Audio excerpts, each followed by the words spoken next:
Hello दोस्तों, उत्तराखंड की पाठशाला में आपका स्वागत है। तो देखिए दोस्तों, लेकर आया हूँ उत्तराखंड जीके टेस्ट का 26वां भाग, जहाँ पर हम एक बार फिर से देखेंगे उत्तराखंड विषय से संबंधित महत्वपूर्ण प्रश्न जो कि इंपॉर्टेंट होते हैं उत्तराखंड की सभी प्रतियोगी परीक्षाओं के लिए। देखिए उत्तराखंड की आगामी जो प्रतियोगी परीक्षाएं हैं, चाहे उत्तराखंड पटवारी हो, वन रक्षक का एग्ज़ाम हो या हो पुलिस या दरोगा, उन सभी के लिए महत्वपूर्ण है ये टेस्ट सीरीज उत्तराखंड से संबंधित। तो दोस्तों देखिए, बहुत सारी पुस्तकों से यहाँ पर क्वेश्चन लिए जाते हैं, इनका संकलन ये है, इसलिए महत्वपूर्ण है। तो चलिए शुरू करते हैं अपना आज का उत्तराखंड जीके टेस्ट भाग 26। देखिए, जो हमारा आज का पहला प्रश्न है दोस्तों, वो है माई इंडिया किसकी पुस्तक है। एक पुस्तक यहाँ पर है जिसका नाम है माई इंडिया। माई इंडिया पुस्तक किसकी है, इसके रचयिता कौन है? फ्रेडरिक स्मेटा, Ruskin Bond, Jim Corbett, Tom Alter. ये सभी वो व्यक्ति हैं जो उत्तराखंड से संबंधित रहे हैं, विदेशी जिनका जन्म उत्तराखंड में हुआ है, उत्तराखंड के नागरिक ये रहे हैं। तो देखिए, इनमें से अगर हम बात करें माई इंडिया की, तो ये पुस्तक है, देखिए, जिम कॉर्बेट। देखिए, जेम्स एडवर्ड कॉर्बेट, जो कि महान एक शिकारी हुए और महान पर्यावरणविद भी हुए, एक राइटर भी ये हुए, इनकी पुस्तक है माई इंडिया। अगर देखिए जिम कॉर्बेट की हम बात करें तो कई सारी पुस्तकें इन्होंने इंडिया से संबंधित लिखी, जिनमें से भारतीय समाज से संबंधित लिखी उत्तराखंड से। तो इसमें से जो प्रमुख पुस्तकें थी वो देखिए, एक पुस्तक का नाम आपने सुना होगा, man eaters of Kumaon. Man eaters of Kumaon इनकी एक पुस्तक थी। अगली एक अन्य ऐसी पुस्तक थी, मैन ईटर्स ऑफ रुद्रप्रयाग का आदमखोर, ठीक है, हिंदी में इसका नाम है। अगली जो पुस्तक थी वो थी जंगल लोर, ठीक है, एक पुस्तक इनकी ये भी थी, जंगल लोर नाम से। और एक अन्य पुस्तक जो इनकी थी वो थी टाइगर टेम्पल। टाइगर टेम्पल भी इनकी एक प्रसिद्ध पुस्तक रही, टाइगर टेम्पल। और माई कुमाऊँ तो हमने अभी देखा, माई इंडिया। और देखिए gym Corbett's of India, gym Corbett's of India भी इनकी एक पुस्तक है। तो ये कुछ पुस्तकें हैं जिम कॉर्बेट की, ठीक है। अगला प्रश्न देखिए, चनौदा में गांधी आश्रम कब स्थापित हुआ? चनौदा एक स्थान है जो कि अल्मोड़ा में सोमेश्वर से कुछ दूरी पर पड़ता है। अल्मोड़ा बागेश्वर की सीमा पर अल्मोड़ा में यह स्थान पड़ता है। स्थान का नाम है चनौदा। यहाँ पर गांधी आश्रम स्थापित है, अभी भी यहाँ पर है। तो कब यहाँ पर गांधी आश्रम की स्थापना हुई थी, इसका सही आंसर आपको बताना है। तो इसका जो सही आंसर है दोस्तों वो है 1937। सन 1937 में यहाँ पर गांधी आश्रम की स्थापना हुई थी सोमेश्वर के पास अल्मोड़ा में। और इसकी स्थापना किस व्यक्ति ने की थी? तो उनका नाम है शांतिलाल त्रिवेदी, ठीक है, शांतिलाल त्रिवेदी। एक शांतिलाल त्रिवेदी व्यक्ति हुए, एक स्वतंत्रता सेनानी हुए, इन्होंने यहाँ पर गांधी आश्रम की स्थापना की। और ये गांधी आश्रम क्या बन गया? जो क्रांतिकारी गतिविधियाँ थी या जो राजनीतिक गतिविधियाँ उस समय होती थी उसका केंद्र बन गया था।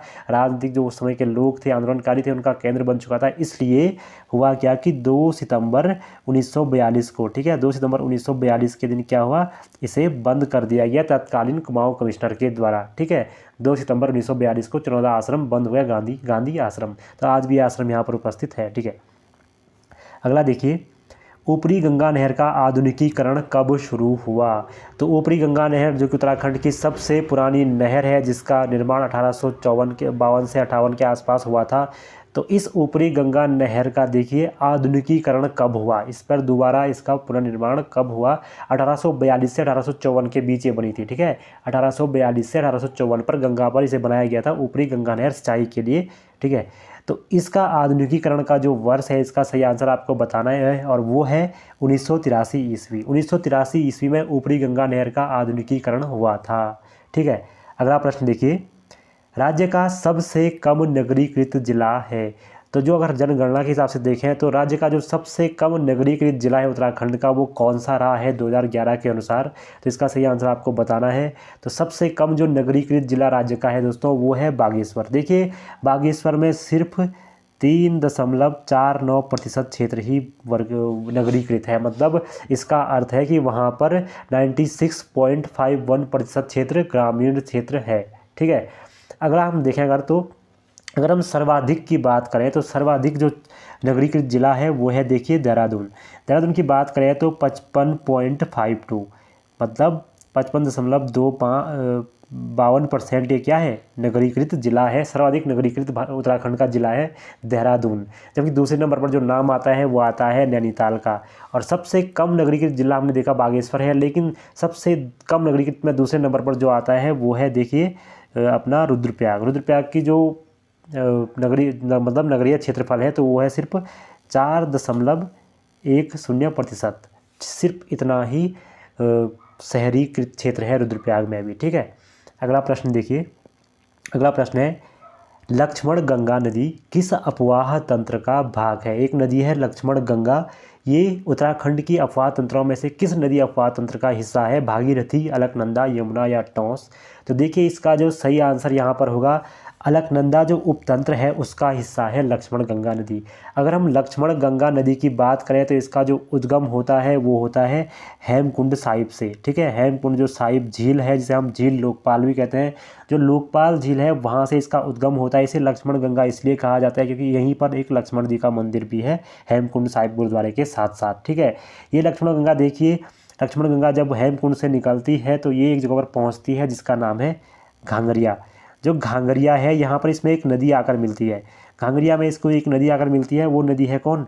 पुष्पावती। आपने एक नाम सुनेगा, इसका नाम सुना होगा पुष्पावती।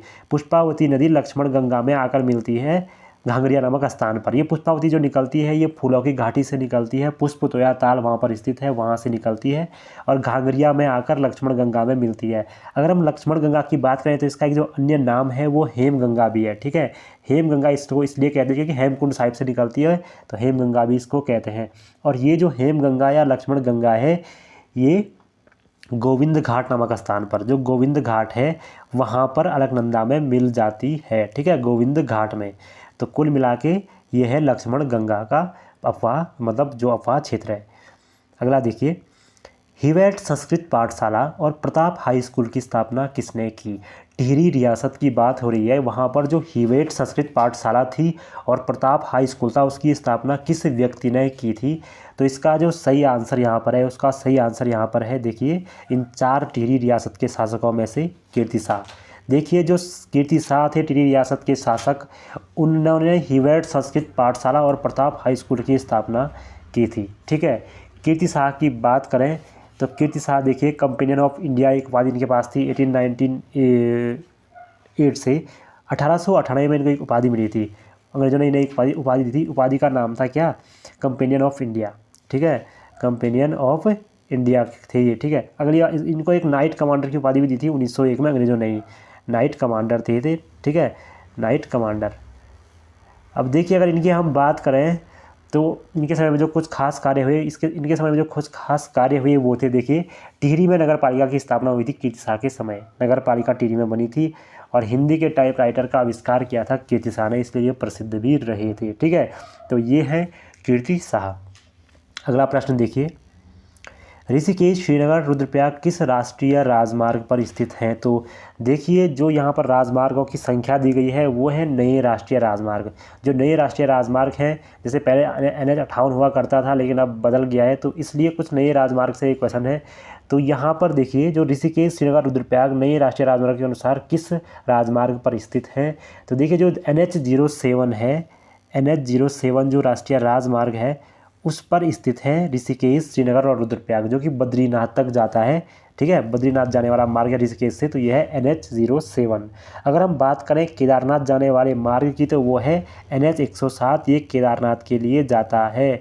जबकि अगर हम बात करें NH 34 तो ये जाता है गंगोत्री के लिए, और अगर हम बात करें NH 134 तो ये जाता है यमुनोत्री के लिए। तो ये है नए राष्ट्रीय राजमार्ग, याद रखना, बद्रीनाथ जाता है 07, केदारनाथ जाता है 107, जबकि गंगोत्री जाता है 34 और यमुनोत्री जाता है 134, ठीक है।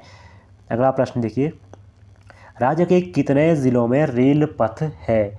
राज्य के किन किन ज़िलों में या कितने ज़िलों में रेल पथ है? तो इसका जो सही आंसर है वो है, देखिए राज्य के कुल 6 ज़िलों में रेल पथ है, ठीक है, कुल 6 ज़िलों में रेल अभी तक यहाँ पहुँची है। वो 6 ज़िले हैं, देखिए सबसे पहले तो जो पहला ज़िला है वो है हरिद्वार, दूसरा ज़िला है देहरादून, ठीक है, देहरादून, उसके बाद आता है आपका पौड़ी, उसके बाद US नगर और नैनीताल और चंपावत, ठीक है। सबसे पहले ट्रेन कहाँ आई? तो उधम सिंह नगर के रास्ते आई होगी, और सॉरी सबसे पहले रेल आई नैनीताल में, ठीक है, काठगोदाम में, उसके बाद सब जगह रेल गई। तो रेल की अगर हम बात करें तो सर्वाधिक जो रेल का क्षेत्र है वो है देखिए हरिद्वार में सर्वाधिक, ठीक है, सर्वाधिक है हरिद्वार में, जबकि सबसे कम है पौड़ी ज़िले में रेल का विस्तार, ठीक है, सबसे कम है पौड़ी ज़िले में, ये भी आपको याद रखना है। रेल पथ सर्वाधिक है हरिद्वार और सबसे कम है, न्यूनतम है पौड़ी ज़िले में। अगला प्रश्न है, कुमाऊं के पहले कार्यवाहक कमिश्नर थे? तो जो कुमाऊं है, कुमाऊं कमिश्नरी है उसके पहले कार्यवाहक कमिश्नर कौन थे? तो इसका जो सही आंसर इन 4 ऑप्शंस में से है वो है ऑप्शन नंबर 2 मोस्ले स्मिथ। देखिए मोस्ले जो स्मिथ हैं वो बने थे विलियम ट्रेल के बाद कार्यवाहक कमिश्नर। जब विलियम ट्रेल सेवानिवृत्त हुए 1835 में, देखिए 1816 से विलियम ट्रेल रहे थे, 35 में जब सेवानिवृत्त हुए तो उस समय कमिश्नर बनाया गया था मोस्ले स्मिथ को कार्यवाहक, ठीक है, कुछ समय के लिए। और इसके बाद कमिश्नर बने थे गोवन, ठीक है, इनके इसके बाद कमिश्नर बने जॉर्ज गोवन जो रहे थे 36 से 38 तक ये रहे थे। इन्हें हटाया गया था, ठीक है। अगला देखिए, धामू बूढ़ा के वंशज किसकी कृति है? एक पुस्तक का नाम है धामू बूढ़ा के वंशज, किस व्यक्ति की ये कृति है? तो इसका जो सही आंसर है इन 4 ऑप्शंस में से वो है रघुनंदन सिंह टोलिया। देखिए धामू बूढ़ा के वंशज जो कृति है वो जौहर घाटी से संबंधित है, और जौहर घाटी से संबंधित ही एक व्यक्ति हैं, काफ़ी उत्तराखंड के शासन में इन्होंने बहुत बड़ा योगदान दिया है, रघुनंदन सिंह टोलिया।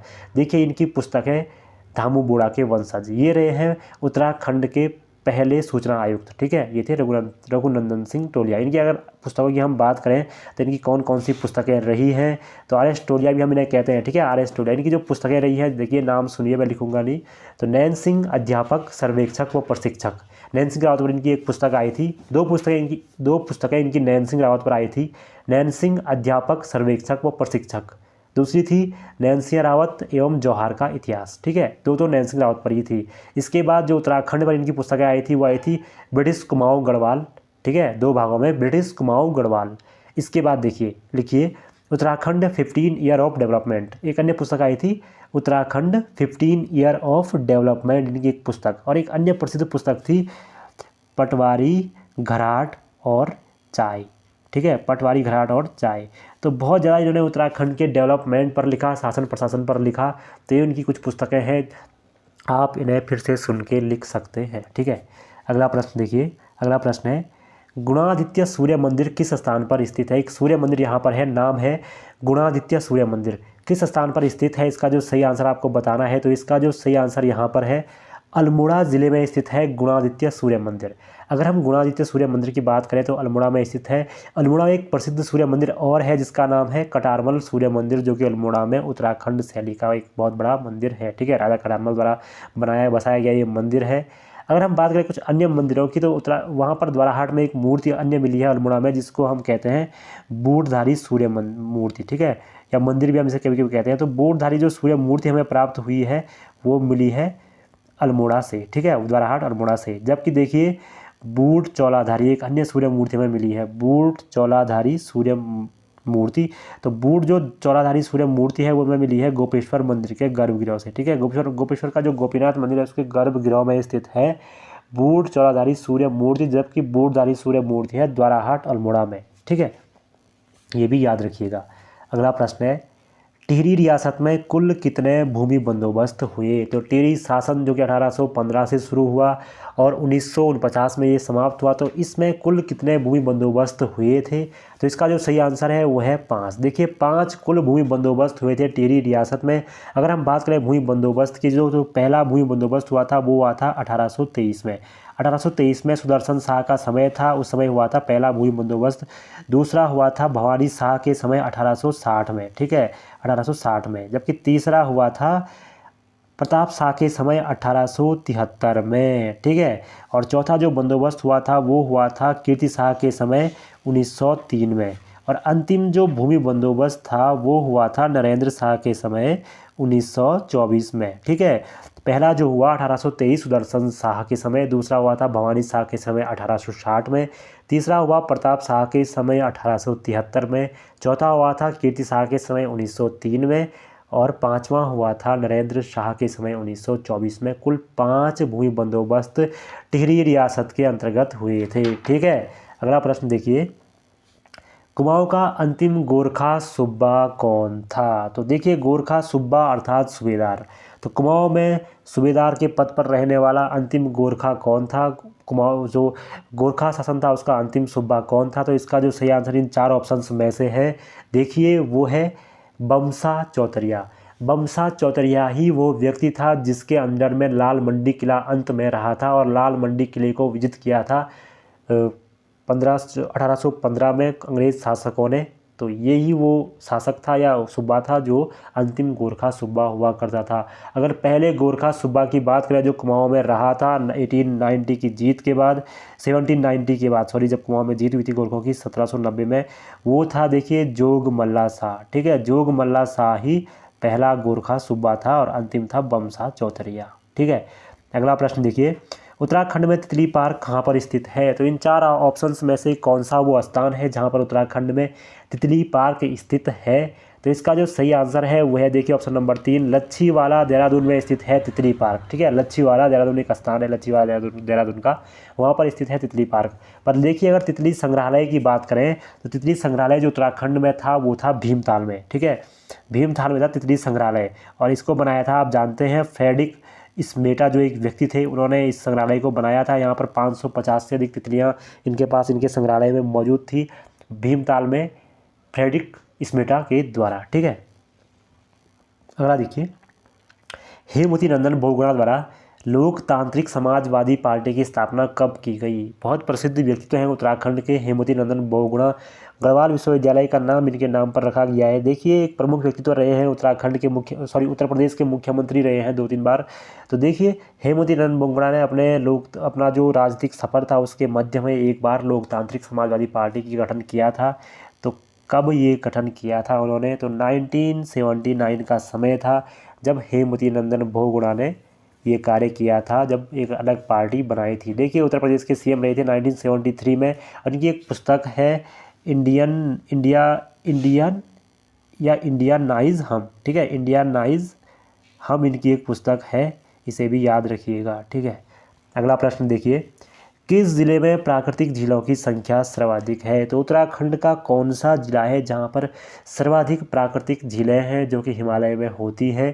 तो इसका जो सही आंसर आप इनमें से है वो है देखिए option number C, Chamoli. Nainital नहीं है, चमोली सही आंसर है। चमोली में सर्वाधिक प्राकृतिक झीलों की संख्या है। ठीक है, अगला प्रश्न, लिंगानुपात की दृष्टि से भारत में उत्तराखंड का स्थान है? तो जो भारत है वहाँ पर लिंगानुपात की दृष्टि से अर्थात प्रति हज़ार पर महिलाओं की जो संख्या होती है, प्रति हज़ार पुरुषों पर कितनी महिलाएं भारत में हैं, इसके अनुसार उत्तराखंड का क्रम क्या है? तो देखिए अगर हम बात करें भारत में लिंगानुपात की सबसे पहले तो वो है 943 प्रति 1000 पुरुषों पर। तो उत्तराखंड का स्थान भारत में है 13वां स्थान। ठीक है, 13वां स्थान उत्तराखंड का है। और उत्तराखंड का जो लिंगानुपात है 2011 की जनगणना के अनुसार वो है 963 प्रति 1000। तो इसका औसत राष्ट्रीय औसत से ज़्यादा है।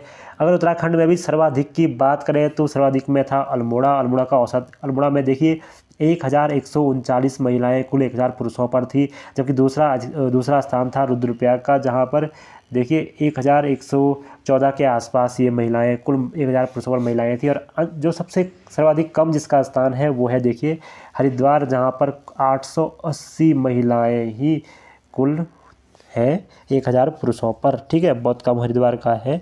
तो ये था ये प्रश्न लिंगानुपात से संबंधित। ठीक है, अगला प्रश्न देखिए, किस जनजाति के विवाह माघ या फुलौरा दूज में होते हैं? तो जो ये तिथियां हैं माघ और फुलौरा दूज, किस जनजाति के विवाह इसी समय पर ज़्यादातर देखने को मिलते हैं या होते हैं? तो इसका जो सही आंसर इन 4 ऑप्शंस में से है वह देखिए थारू। देखिए थारू जनजाति के विवाह इसी समय होते हैं।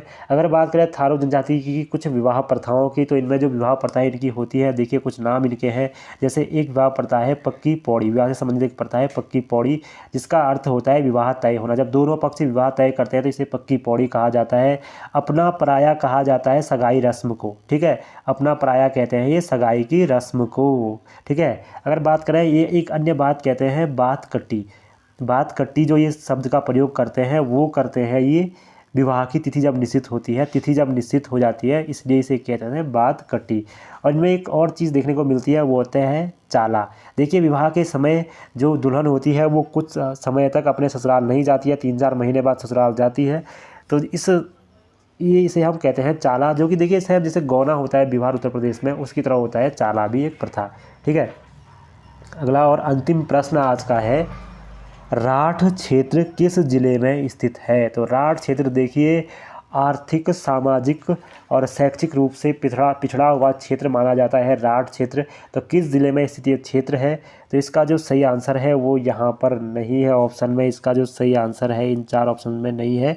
इसका सही आंसर है पौड़ी ज़िला। पौड़ी ज़िले की देखिए 2 तहसीलें हैं। एक तहसील का नाम है पाबो, ठीक है, विकास खंड है पाबो, और दूसरा है थलीसैंण, आपने नाम सुना होगा। इन दोनों विकास खंडों में ये क्षेत्र है राठ क्षेत्र, जो कि पिछड़ा क्षेत्र माना जाता है। 2014-15 में इसके लिए 2014 जो 15 का समय था इसके लिए राठ विकास अभिकरण का गठन हुआ था। राठ विकास अभिकरण का गठन इस क्षेत्र के उन्नति के लिए हुआ था दोस्तों।